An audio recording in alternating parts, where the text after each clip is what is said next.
Hey, what's up guys, this is Brad with Spike Fitness, and want to try to do a fast video, and real quick, I want to say thank you for everyone that's jumped on the channel recently. I really do appreciate all the subscribes, and one of the big tenets of this channel is to try to, like I said, be kind of a conduit for people for information if you're new or kind of just getting into lifting or whatever.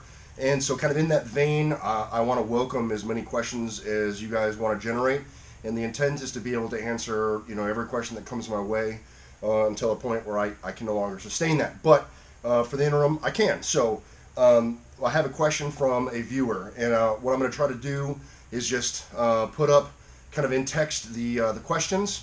I'm not going to have them up for very long, so I would recommend pausing so that you guys can read the question before I answer it. All right, so this couple questions, I think there's 10 or so questions. This comes from Ryan. He wrote me on YouTube and then sent me an email with a number of his questions. Was kind of wondering, about a variety of things. So here we go. Question number one. All right, so for that, what I like to do is actually really the main movement. So I don't do a lot of variety if I don't have the time. So assistance work is all based on whether or not I have the time and the energy at the end of my workout in order to get in. But I definitely prioritize the assistance work that I do to make sure that it's directly supporting whatever that movement is. So in the case of overhead press or bench, for example, I prioritize tricep work before everything else. As far as squat and deadlift goes, just some general back strength or some general leg strength. But really those just kind of manifest themselves as some kind of a variant of that movement. All right, question two. All right, so for question two, Ryan, in terms of setting up your program, what I would tell you right now is don't worry so much about program, right? Because the program is almost immaterial. And by that I mean we could put you on any program to some measure, and you're going to see some growth if you stay consistent and you progressively load yourself. As long as your program includes some some variation of the movements that you're looking to perform and progressively gets harder, you're going to see growth over time. And so I guess in that vein, no, I don't recommend that you set up your particular program any one way or another. What I do recommend is that you try a program for a period of time, that might be a year. And see how that feels and see what kind of progress that you're making. If after a year or so you feel like you want to make some changes, then make some changes or move to a new program and try that new program out. At your age, Ryan's 15, at your age, you can definitely withstand moving around from program to program, but I wouldn't do it willy-nilly with like a week or two or so. I would give it a period of time, and like I said, 6 months to a year before you switch from one program to another. Question three. So Ryan, in terms of warm-ups, for all my warm-ups, I basically do the movement, right? So for my bench press, I might do a little bit of some mobility work with a band, kind of over my head, back and forth. I might do some pull-aparts, something like that. But really, I just get down and I start benching. I start with the bar and progressively move up until I get up to my working weight. Same thing for squat and for deadlift. I just get with the bar, start performing the movement, and then progressively move up until I get close to my working weight. And how heavy I'm going and what my rep set scheme is for that day will kind of dictate how fast I jump up. So no, I don't have any special recommendations for warm-ups. I just recommend performing the movement. Question four. Absolutely, I have a recommendation on belt. My favorite belt, hands down, is the Inzer Forever belt. I have a 13 millimeter, and mine is the single prong. I recommend a single prong belt over lever belt any day because depending on what I'm doing, I'll wear my belt at varying tightnesses, and I like to be able to make that adjustment on the fly and not actually have to unscrew and rescrew my belt apart and together in order to make those changes. So in my opinion, a prong belt is much more versatile than a lever belt. All right, so Ryan spent some time about kind of explaining what he has, some very basic equipment. You're going to be getting a bar and a squat rack soon.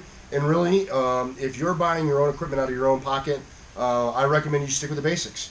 Barbell, squat rack, something that you can press from, bench press, that kind of stuff. If you can perform the 3 main or 4 main compound movements, you're off to a fairly good start.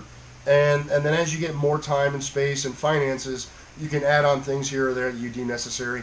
The last thing that I might recommend you invest in is some good bands, and you can find those all over, but varying bands will help you a lot as well.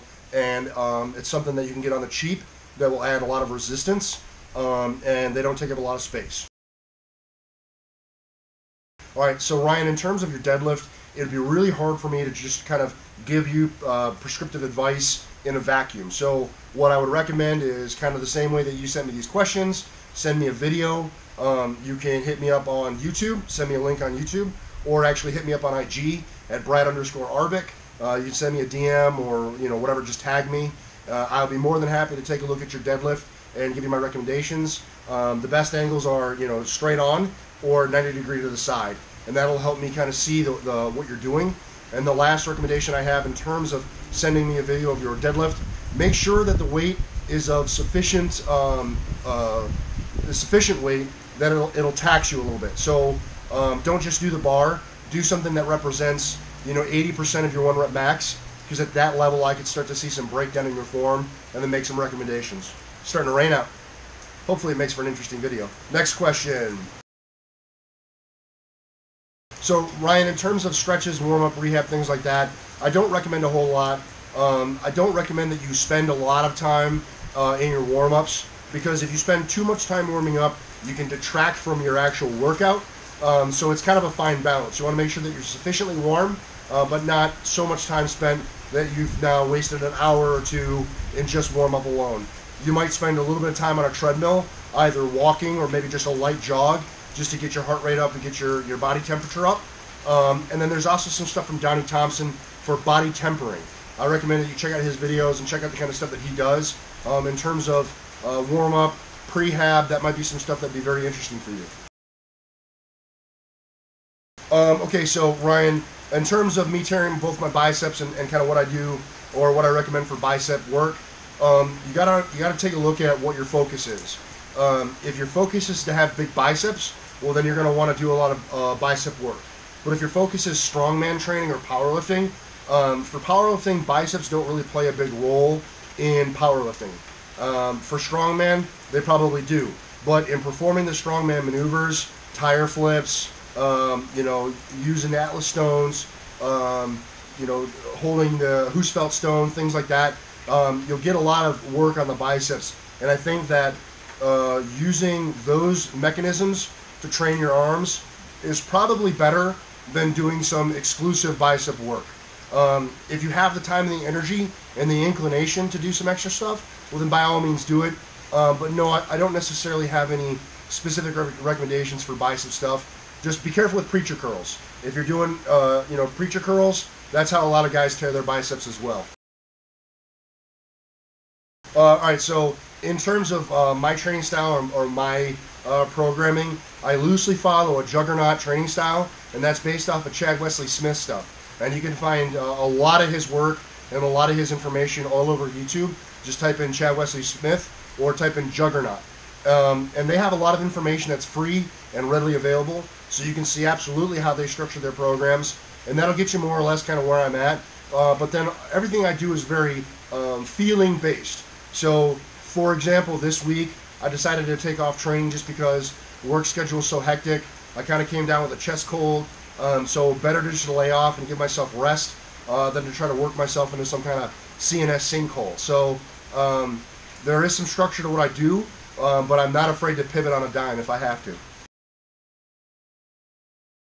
All right, and then your last question, Ryan, in terms of being a great lifter and being very, very strong, the bit of advice that I'd give you here is understand that true strength is a long-term game, right? It's a marathon, not a sprint.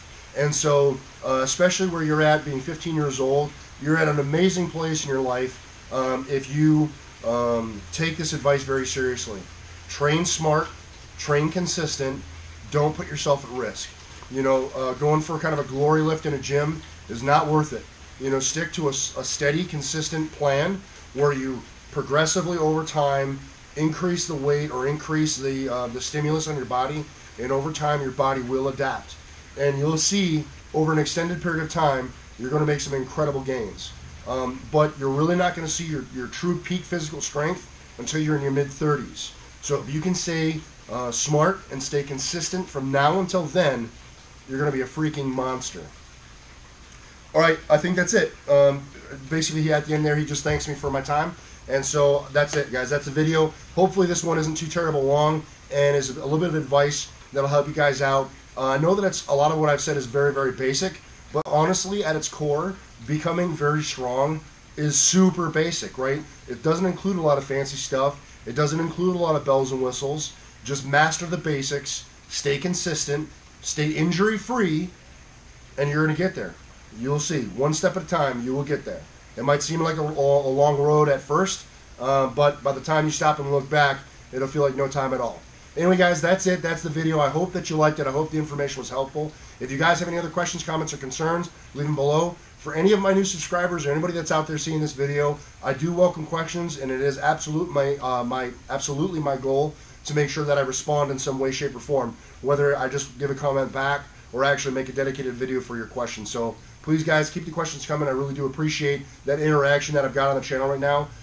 It's more interactive than ever, and I want to keep it that way. So thank you for being here and watching the video, guys. I really do appreciate it. That's it. Remember, no matter what it is you think you can't do, train despite. You either find an excuse or you find a way, guys. We'll see you in the next one. Peace.